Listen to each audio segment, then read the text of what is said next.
Okay, today's the day, the last video, MR2 of being parts and on the floor, English.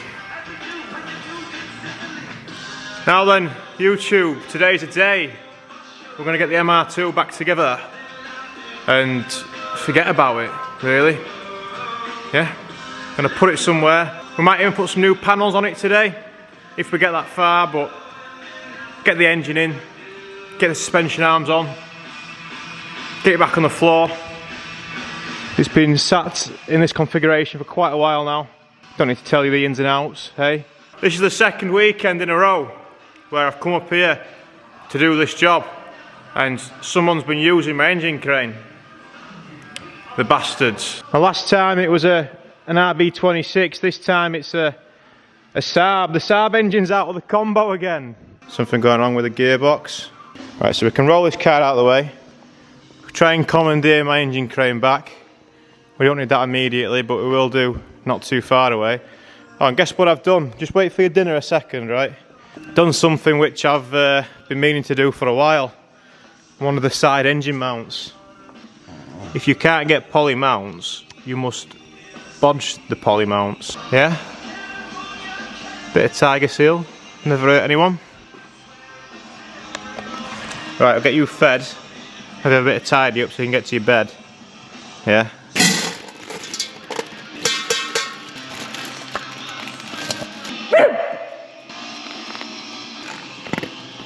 There's something I want to do on this, which I don't know why I never even considered doing before, right?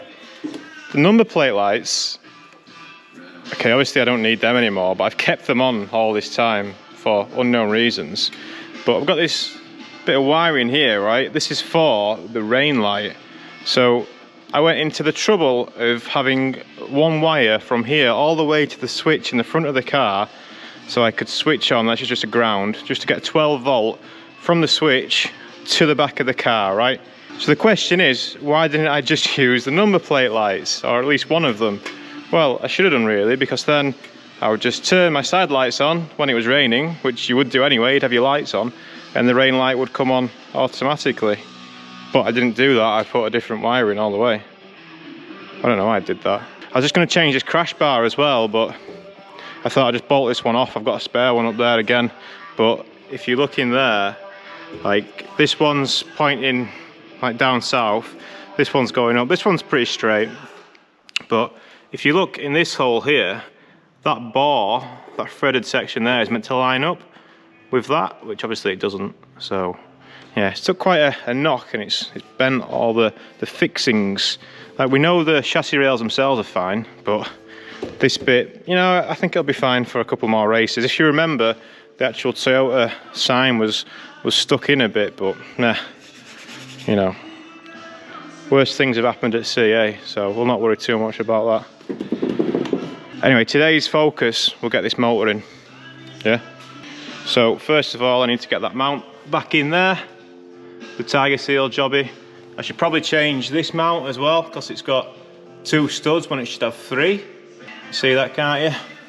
Should be 3 studs there poking out of that mount, there's only 2. Should probably give it a clean, maybe. It's just a bit dusty, that's all. It's not dirty really, it's just dusty. Racing car, bro. Yeah. I'll change that, we'll get that engine mount on, and then we'll try and line up the engine. Guess what I've just realised? Remember that bloke, Mr. J-Spec, who has a 2ZZ MR2, which couldn't do 4 laps of Croft? Do you remember? He's got my rear engine mount from this car, on his car, in Scotland. So we'll get the engine mostly in today, but there's going to be a few things preventing us. This looked a lot bigger from the outside, this engine bay. Hey, I almost forgot to change the pulley, but back on with the second of spin.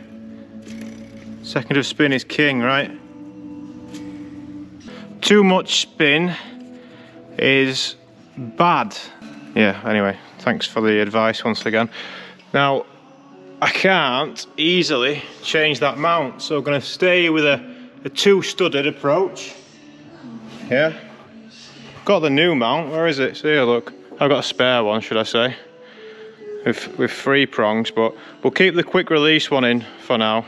It's that's like one of those weird fluid mounts. It's not doing a whole lot, but I thought there was a nut underneath, and there's not, so I'm just gonna leave it. Let's not worry about it too much. I'm sure tool's plenty, right? Tool will be fine.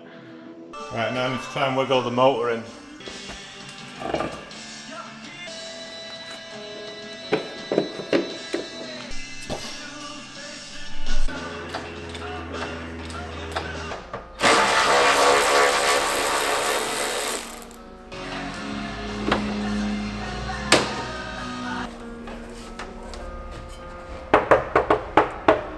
Right, decided it'd be easier with the rear of the car so high to change these quarter panels now. It makes it easier to get to the bottom bolts and all that stuff. My fab work still holding up strong. Another thing that we need to do is match up the coilover, the new one. Need to match that up to the other side.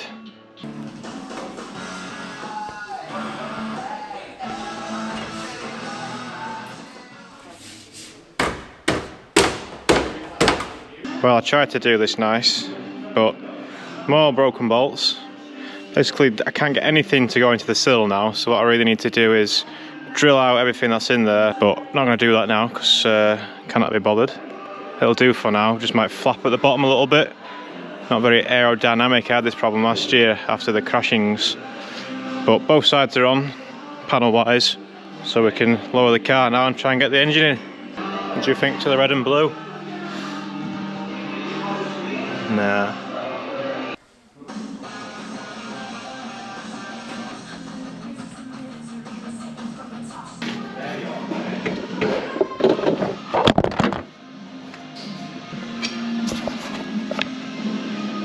Yeah, this camera angle ain't working, bro.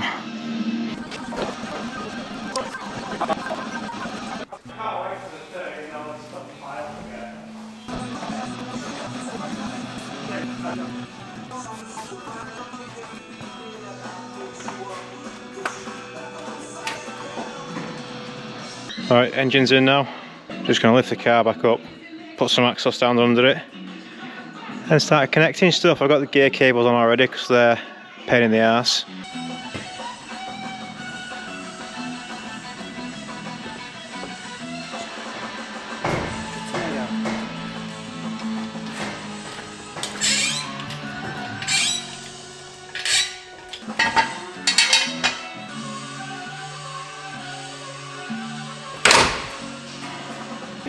Managed to get the axle stand here then, rather than on the jacking point where it should be. So that creaky sound you could hear was the replacement panels bending to shape.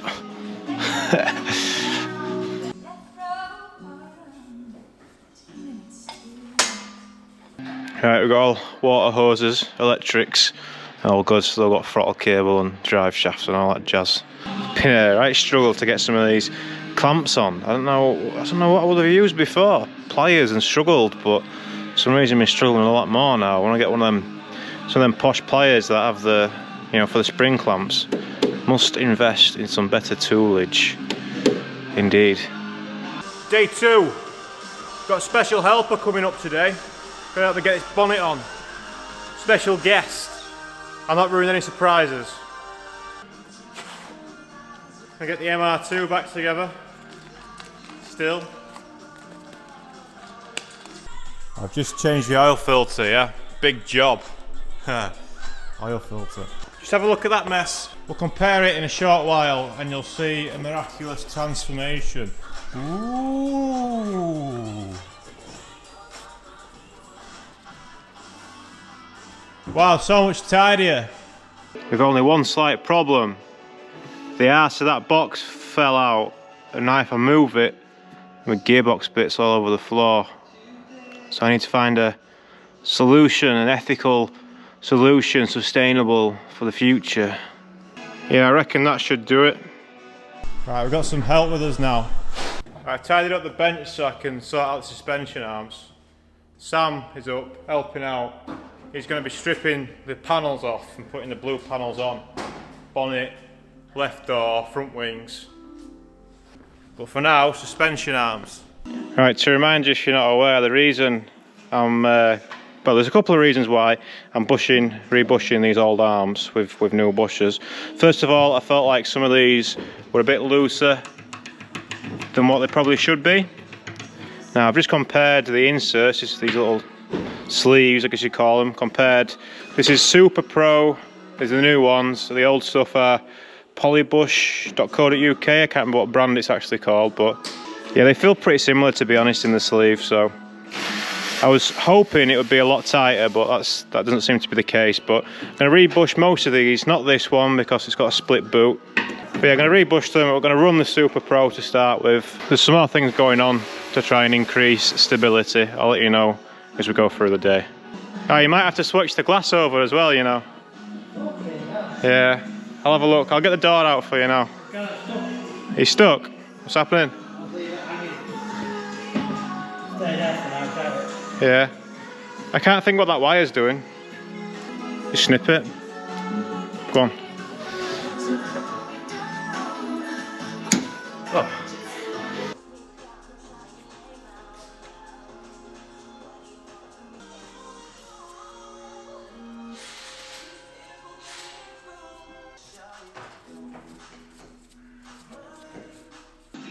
Just made another nice little discovery on these suspension arms.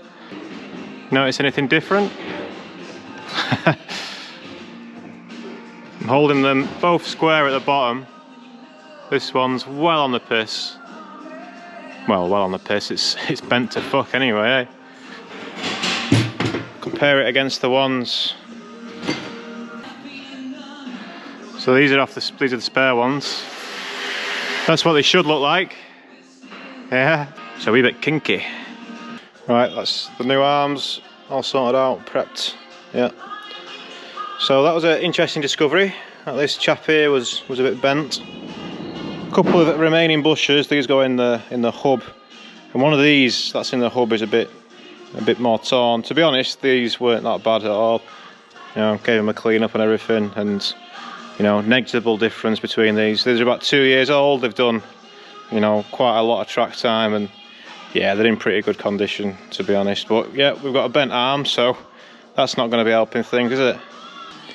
Well, I finally found at least one problem, which makes this all very much worthwhile. One of these bushers on the hub are tearing it. Won't be doing much because it's sandwiched together, but you know, at least we know this wasn't a total waste of time now. And we found a bent arm, didn't we? Where's he gone? Mr. Bend. Call me Mr. Engineer. That's fine. Sir Engineer. MBE. Right, the rear hub bushers were a bit of a pain in the arse. Probably spent as long doing those 2 bushers in the hub as I did doing the 6 other ones on the other arms, but you know, I think last time I did them I had the hub off the car, which obviously made things a lot easier. I just thought I'd show you how the car's shaping up. Look at this. This bumper's scrap because it's knackered. So I've got a red bumper and a red door at Joe's for the other side. But it's got blue everything now. It's quite a nice shade of blue, the factory blue. It's nice, isn't it? Yeah. That deep.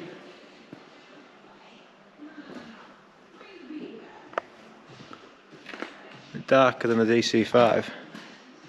Alright, next job's for me. Rear suspension. Drive shaft in first. Suspension on. Then we can stick some oil in it. See if it fires up. Alright, the rear suspension's all back together now. All the arms are on it at least anyway.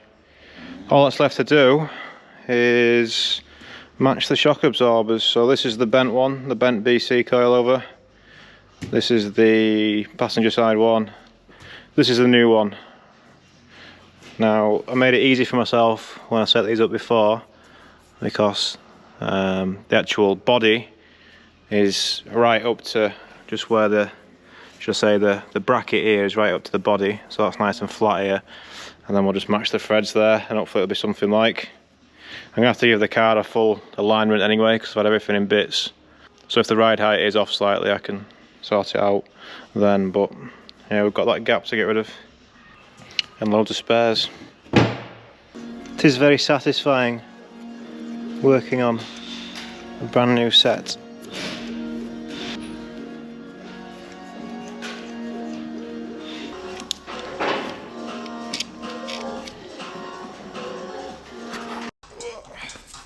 Look at this, half decent wrap, yeah, versus cheap wrap.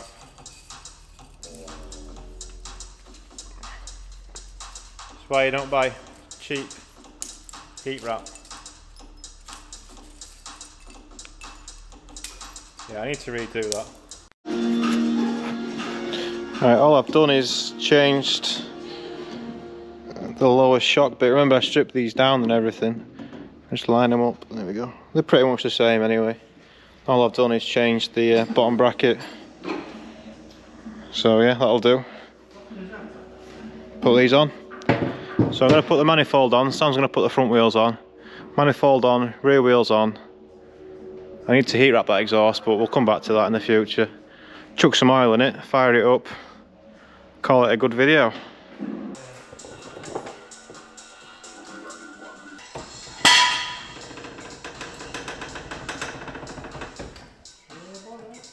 Posh oil for a posh car. Everything's pretty much back on now. Obviously this cover is probably the only part that's missing. All the electricals are in. All I need to do now, put some oil in it, see if it starts. I think I mentioned this before, but the reason the door's off, or the reason I got another door sorted out, was there's a strengthening bar that goes through it, and I cut it out thinking, oh, it's, you know, weight saving and all that, and it weighed about 700 grams, but when I looked at it, it looked like it did quite a lot, so that's why I'm replacing the door. Good pour this. Doing like a 2-foot drop here. Oh, I'll drop this in. Oh shit, awful. Oh, you can't see fuck all there. So I've just got the money shot, mate, it's fine. Right, we're going to see if it starts. There's no coolant in it because I made a miscalculation, but other than that, it should just start. Let's find out.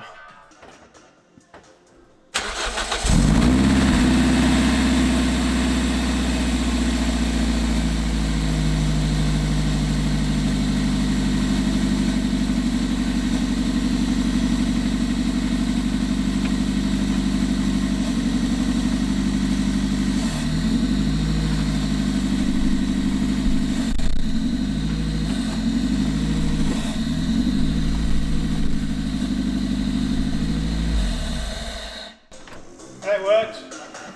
Well, there we go then, there's your video. Complete. A race car is born. Looks quite familiar there, that Toyota red, not too dissimilar from the Milano red of the Honda. Looking a bit funky down the side now. So I've still got a few jobs to do, obviously. Bleed the coolant, set the suspension up. Might do a video, might not. Don't know. I guess I'll see what the feedback's been like from this one. But ultimately MR2, well, I don't know how much action it'll see this year. Definitely want to at least do some track days in it. It's a good laugh, you know, flat out everywhere. It'll be good to test out that gearbox as well. I did run a JDM box briefly before, but only briefly before I decided to muck about with it, and you know, the rest is history. So yeah, the car's going to be similar as before, just with a shorter gearbox and maybe a bit more weight, but managed more effectively around the car, hopefully. Not doing too much to it, as you know, but we've got it back together. New gearbox, done a few little jobs at the same time. Go faster pulley has been removed and the original one put back on. And yeah, we're gonna have a bit more, like I say, a bit more weight down the side of it maybe. Better panels, maybe paint it. I don't know yet. Not really that interested. It's not at the forefront of anyone's, or certainly my mind at the minute, what the Toyota looks like, right? Other things going on. But thanks for watching anyway, hope you've enjoyed. Been a long one, no doubt. Thanks to Sam for coming and helping me today. Get it over the line.